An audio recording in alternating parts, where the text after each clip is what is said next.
Зошто никаде не пишува Света мајка Тереза, кога уште во 2016 година Гонџа Бојаџиу беше прогласена за светица? И зошто има само еден мал и незначителен крст како показател на нејзината религија?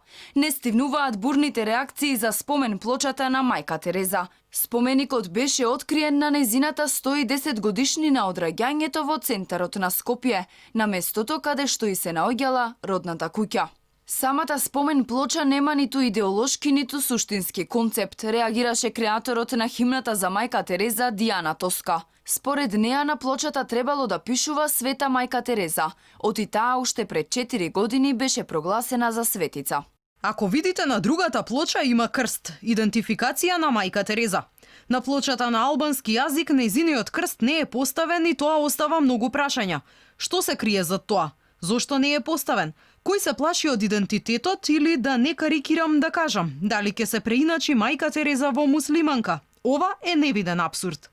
Она што се случува на плоштадот во Скопје е прво поради незнаење, второ заради личните интереси. Не остана рамнодушен ниту истражувачот на животот и делото на мајка Тереза Антон Серечи. Плакетата ја нарече хорор и грдосија во срцето на градот. Остри критики има и на социјалните мрежи. Низа прашања се поставуваат. Зошто го нема епитетот Света? Зошто недостасува идентификација дека Гонџа Бојаџиу била католик? И зошто има само еден крст? Граѓаните сметаат дека спомен плочата, која впрочем е саркофаг, е недостојно обележје за таква светска личност. Реакции имаше и за поставеното име на донаторот. Упатените сметаат дека ако се земе предвид хуманитарниот аспект, донаторите не би требало да се потпишуваат. Во спротивно, може да лежи политичка позадина.